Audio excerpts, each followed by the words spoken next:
una historia de amor atrapada en el verano de 1958. Un triángulo amoroso con un final trágico. Un hombre que dedicó toda su vida a mandar obituarios a periódicos por el aniversario de la muerte del amor de su vida. Un hijo que busca la verdad sobre su padre. Una becaria que desvela un secreto guardado durante 40 años. Una película que surgió tras leer una esquela. El verano que vivimos es una historia de amor desarrollada en dos épocas, 1958 y 1998. Dirigida por Carlos Sedes y protagonizada por Blanca Suárez, Javier Rey, Guiomar Puerta y Carlos Cuevas.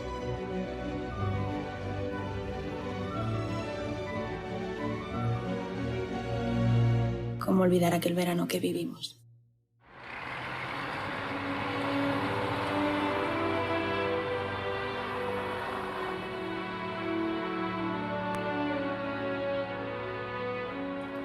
Esta que os voy a contar no es la historia de mi vida.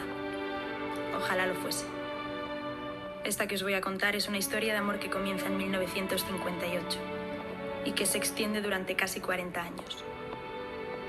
Una historia de amor eterna que sucedió durante el verano de 1958. Dos épocas que van alternándose para explicar cómo surgió ese amor y, a la vez, para desvelar los misterios de ese verano. Estas se pueden diferenciar claramente. Los protagonistas de la historia que sucede en 1958 son Lucía y Gonzalo Medina. Gonzalo va a Jerez a construir la nueva bodega de su amigo Hernán. Está bien. Lo que no sabe es que se enamorará de la prometida de su amigo, y nada volverá a ser lo mismo. Se verán envueltos en un amor en el que un engaño hará que sus caminos se separen para siempre. Márchate ahora mismo. ¿Dónde está? ¿Dónde está? Muerta. Márchate. Tu nombre aquí está maldito. Si vuelves te van a matar. Le prometí a Hernán que te dejaría ir de una pieza. El vestuario de los personajes y los decorados harán que nos remontemos a los viñedos de Jerez en 1958 y a cómo vivían entonces. El atrezo que más llama la atención está perfectamente elegido. El coche con el que Gonzalo se pega el golpe en el Renault 4CV, cuyo primer modelo se fabricó en 1947. Por otro lado, la cámara de Gonzalo es una Rolleiflex Automat. Dicen que trae buena suerte hacer una fotografía antes de empezar. ¿Eso quién lo dice? Lo digo yo. ¿Ahora? Ahora. La cual se empezó a comercializar en 1937. Mientras, los protagonistas de los eventos que ocurren en 1998 son Isabel y Carlos, que van por España buscando la verdad sobre Gonzalo Medina para descubrir quién era Lucía y cómo falleció. Aquí también podemos encontrar elementos propios de finales de los 90. El móvil que usa Carlos para hablar con los de la inmobiliaria y su prometida es antiguo. Otro ejemplo es el viejo coche que usan para emprender su viaje por la verdad, y también tendríamos el sistema de impresión y búsqueda en la hemeroteca y los archivos.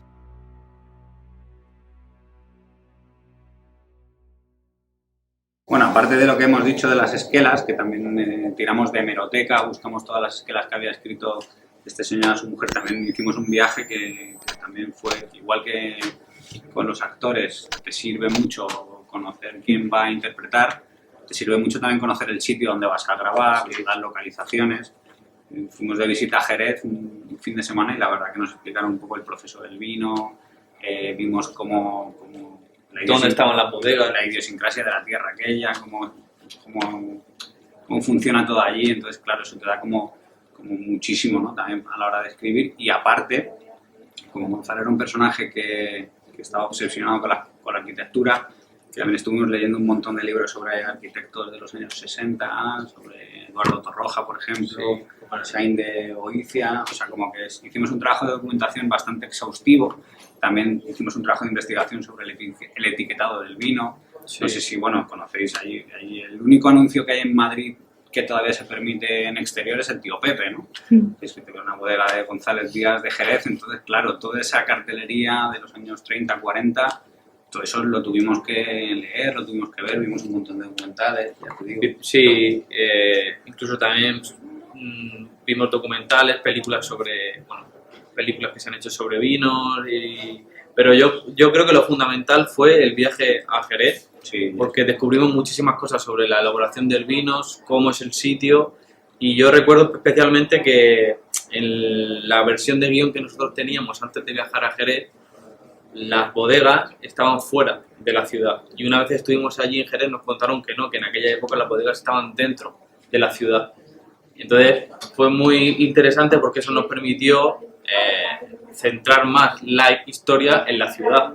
Entonces yo creo que la peli se empapó un poquito más de lo que era el casco histórico de la... Cambió un poco de territorio, Claro. ¿no? Teníamos una peli como que sucedió un poquito más en el campo. Más en la piña, Pero luego de repente pues te das cuenta que el proceso, que no se ha industrializado el proceso del Jerez y que sigue siendo un proceso artesanal que se sigue haciendo desde 1800 o 1000, cuando se inventara el proceso de los fenicios. Sí, súper antiguo. Que también leímos, entonces, bueno, también vimos la decadencia de la ciudad, de Jerez, que tuvo un esplendor a principios del siglo XX que fue increíble. Y bueno, todo eso nos ayudó mucho como para componer esta familia, esta bodega. Otra cosa que históricamente nos hablaron allí, el personaje se llamaba Gonzalo Carranza, y en Cádiz el apellido Carranza estaba muy ligado al franquismo, porque me parece que había un general allí en la avenida Carranza y demás. Entonces, claro, todo eso, al llegar allí, pues le cambiamos el apellido. Claro. Llamó Gonzalo Medina. O sea, al final el proceso de documentación también como que te enseña cosas que se quedan en la peli al final. Entonces, bueno, todo lo que pudimos investigar y todo lo que se pudo hacer, ese proceso tanto en el verano como en otros proyectos. Aguar, Malasaña, 45 revoluciones. El proceso siempre es el mismo, es leer muchos libros sobre la época, ver documentales. En el caso de 45, pues escuchar mucha música sobre la época. Siempre suele ser los mismos pasos. Claro.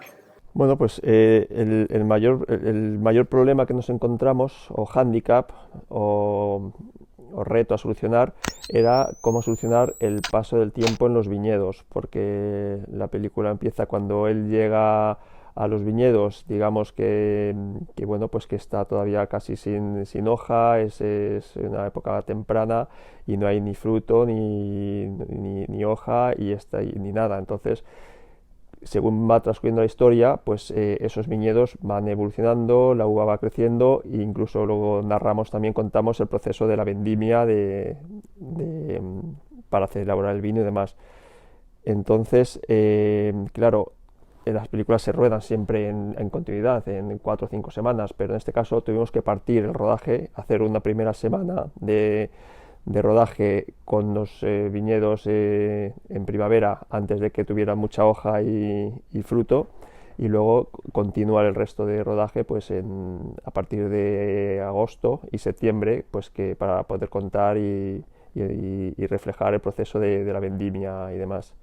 Y bueno, pues aparte de esto, pues el mayor problema con el que te enfrentas a la hora de hacer una película de época es pues cómo afrontar el rodaje en las ciudades o como están ahora, pues cómo camuflar o cómo adaptar todos los elementos modernos que hay y bueno, pues adaptarlos y poder aplicarlos al rodaje, porque aunque una localización, una casa, una fachada, una calle, pues obviamente te puede valer, pero bueno, siempre hay rótulos, carteles, farolas, elementos muy modernos que hay que evitar o hay que tratar de integrar en la imagen. Cuando no se puede, pues hemos tirado mucho en decoración, en elementos de decoración, atrezo, en rodaje, pero también había un proceso muy importante de postproducción digital, de borrado de elementos, de integración de nuevos de imágenes a las imágenes rodadas.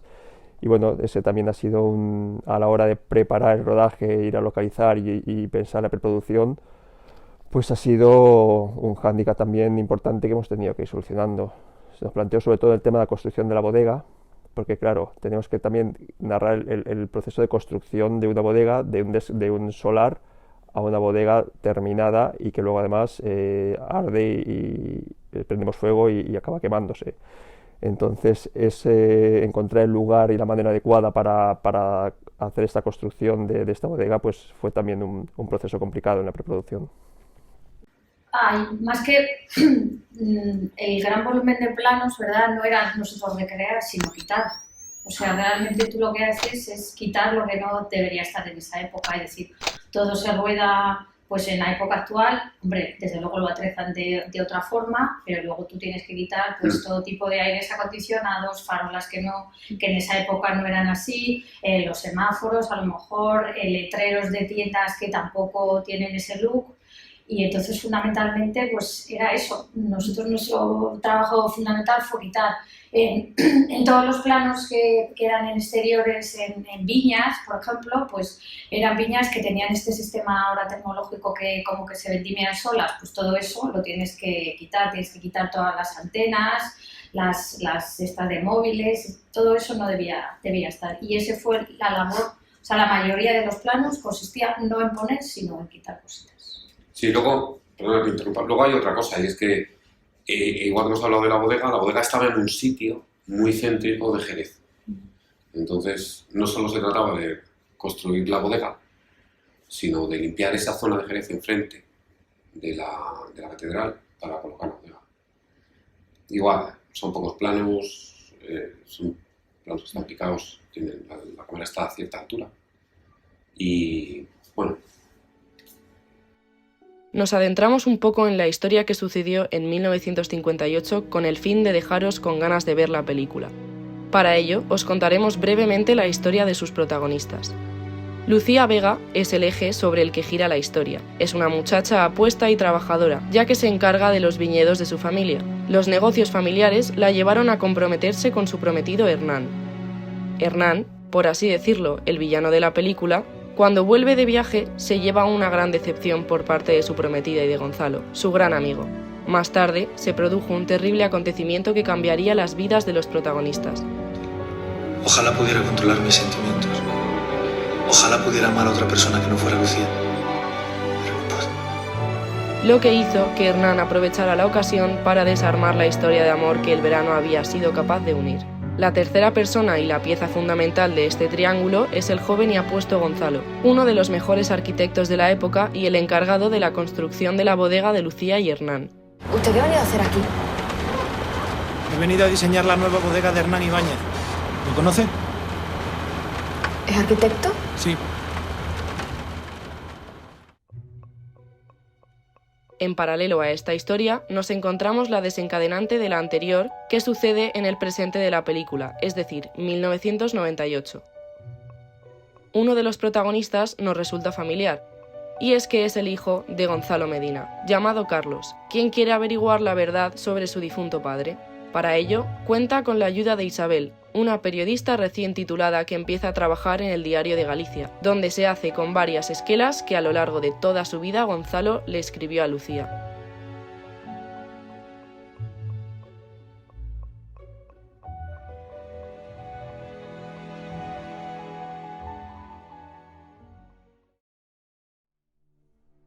La casa de Bernarda Alba fue una obra publicada alrededor de 1939.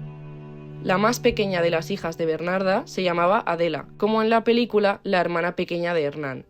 No coincide solo el nombre, cosa que no es casualidad, sino que se inspiraron en ese personaje para crear el de la película. Ambas comparten el mismo carácter y la forma de ser, además de tener el mismo final: la muerte. En el caso de Adela, de la casa de Bernarda Alba, se suicidó cuando su madre le dijo que Pepe, el romano, estaba a la vez con su hermana y con ella.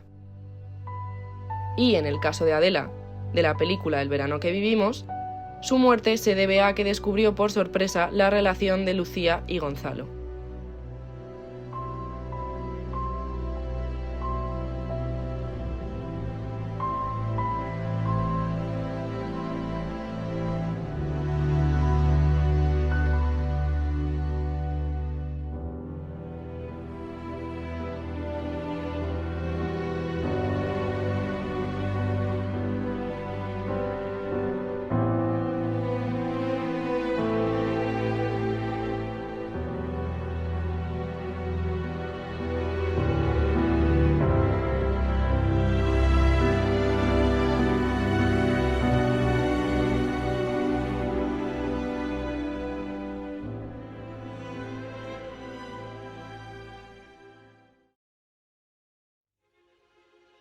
En 2007, Ramón Campos y Teresa Fernández Valdés fundaron una de las más importantes productoras españolas, a la que llamaron Bambú Producciones. A lo largo de toda su trayectoria, esta productora ha sido capaz de elaborar hasta el momento 32 productos audiovisuales. A cada uno se le ha dedicado su respectivo tiempo y dedicación. Todas las películas y series que Bambú ha gestado son bastante reconocidas por el público.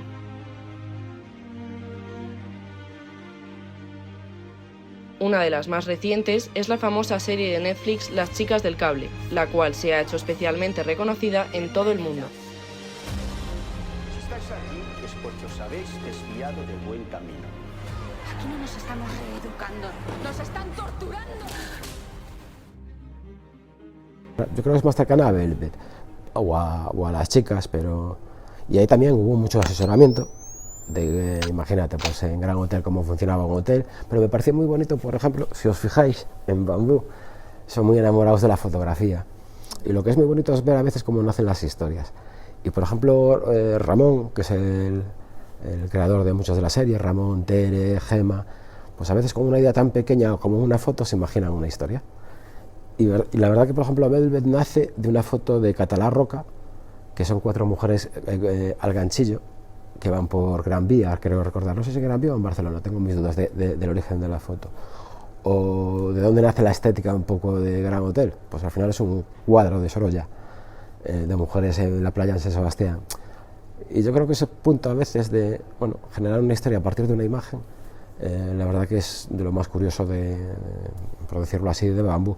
Y después buscamos una estética que, aunque no sea enteramente realista, en Velvet, por ejemplo, si os fijáis, es muy importante el Art Deco, y realmente llevamos una estética, incluso en los coches, que es mucho más americana, ¿no? Y el Art Deco estaba en Madrid, pero nosotros lo hacemos así para que incluso, y yo creo que fue también Gran Hotel, de las primeras series que se empezaron a vender muchísimo fuera. Tiene que ver mucho también con la globalización y cómo lo vendes. En cambio, Las chicas del cable optamos por algo mucho más francés, mucho más parisino, por decirlo así, ¿no? Intentamos que no todas las series sean iguales, intentamos que no todos los universos sean iguales, cómo evolucionamos, que yo creo que una profesión creativa siempre está bien, no quedarte con lo que ya sabes hacer, sino buscar siempre otras cosas, ir aprendiendo. Esta frase les ha hecho crecer, pero para ello se han esforzado un montón.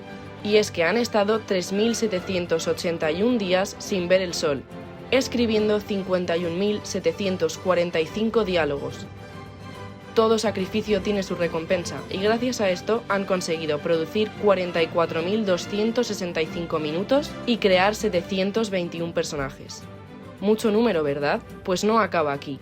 Lo más importante de todo es que han conseguido conquistar a más de 50 millones de espectadores en todo el mundo. Bueno, sí, más o menos esto fue una idea de Ramón, que es el productor ejecutivo de la peli, también uno de los compis que escribió la película, que bueno, él pensó que Alejandro podría hacer la banda sonora y yo creo que quedó espectacular.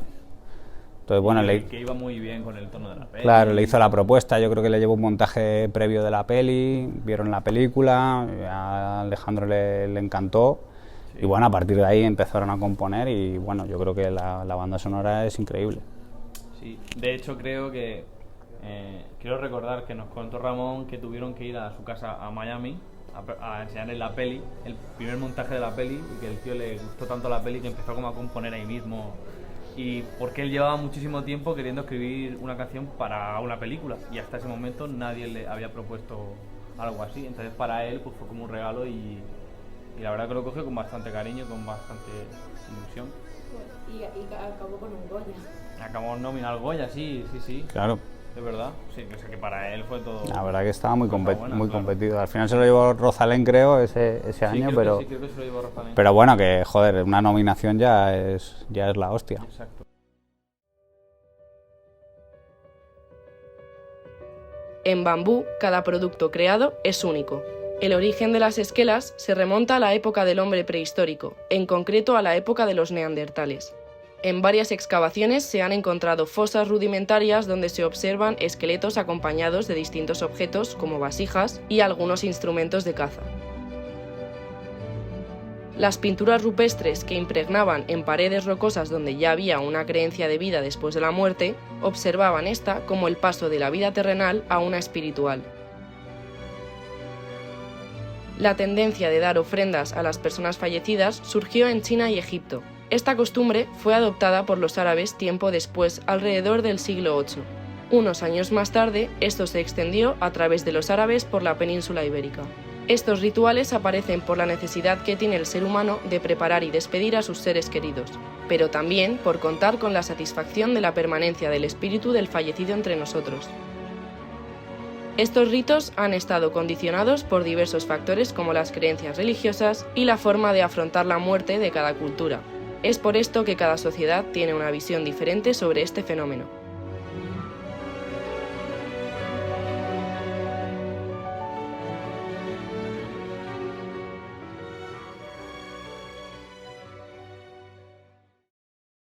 Bueno, a ver, nosotros ya llevábamos aquí en Bambú, llevábamos cosa de un año. Sí, un año trabajando en el Departamento de Desarrollo de Bambú y bueno, surge la oportunidad pues, de escribir la peli, ¿no? Sí, ¿Cómo fue? surge casi al mismo tiempo que el otro proyecto que también escribimos, que es Malasaña.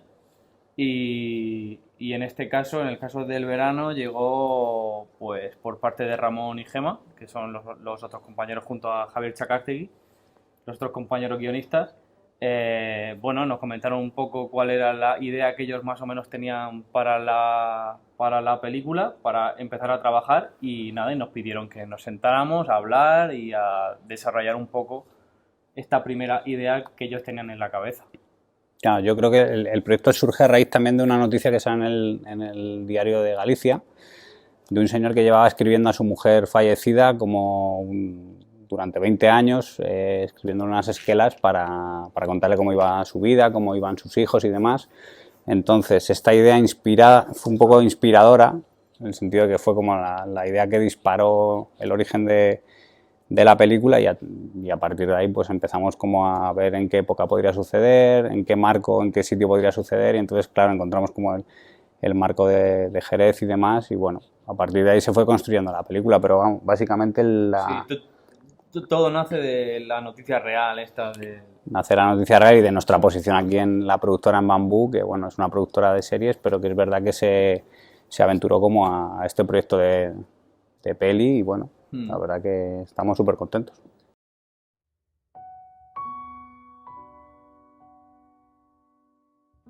Efectivamente, la idea original de la película está basada en unas esquelas que un hombre de Galicia le escribía a su difunta esposa. Querida Lucía, aquella era la primera vez que mis zapatos pisaban la tierra del sur. Toda esa gente trabajando en los campos, sentir su calor, todavía puedo oler aquel viento. Necesito verte. Sigo teniendo polvo manchándome los zapatos. Sigo varado en aquel verano de 1958. Éramos como una gran familia. ¿Qué ha pasado con todo aquello? Ya falta menos para encontrarnos.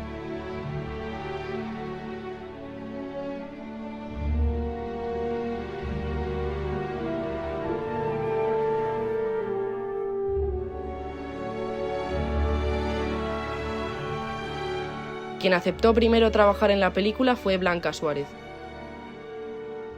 Luego se incorporaría al reparto de la película la joven actriz Guiomar Puerta. El resto del reparto se unió de manera progresiva.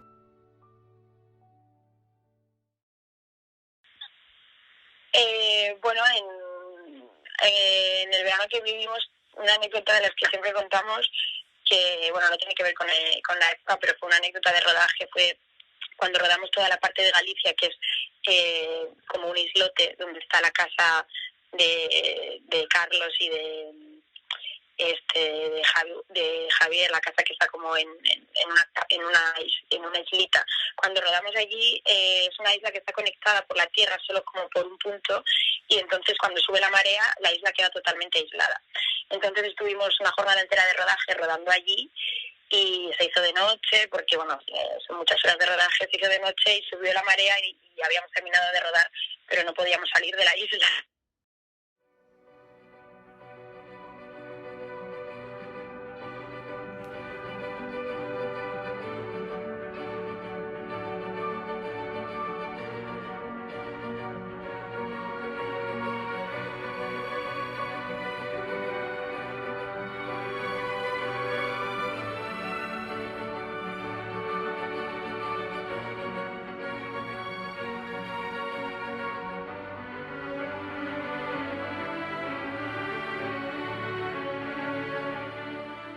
se quema en el interior. Sí. Y por fuera no, o sea, no hay un poco de fuego, pero no se quema, no se quema de verdad. O sea, dentro está hueco y es todo falso. Lo que se ve es sobre todo humo. Se suponía que es una bodega de hormigón, no prende, pero dentro sí, que es donde están los toneles y el vino, que es alcohol. Y dentro sí había fuego, y por fuera sería sobre todo humo. Trabajar con fuego es difícil, porque corres riesgos tanto de equipo, o sea, a nivel humano como en cuanto al espacio, porque estás usando fuego real en un sitio que no está preparado, o sea, que en realidad es una bodega de verdad, con lo cual técnicamente también es compleja y laboriosa, sobre todo laboriosa. Esta historia de amor terminó con un fatídico final. Un incendio que provocó la separación entre dos almas gemelas. Este documental, como la historia de Lucía y Gonzalo, llega a su fin. Pero siempre nos quedará ese recordatorio de que ese amor perdurará en esta película. Un film inspirado por un hombre que mandaba cartas a su mujer fallecida y que gracias a esta película, su amor por ella quedará eternamente en el verano que vivimos.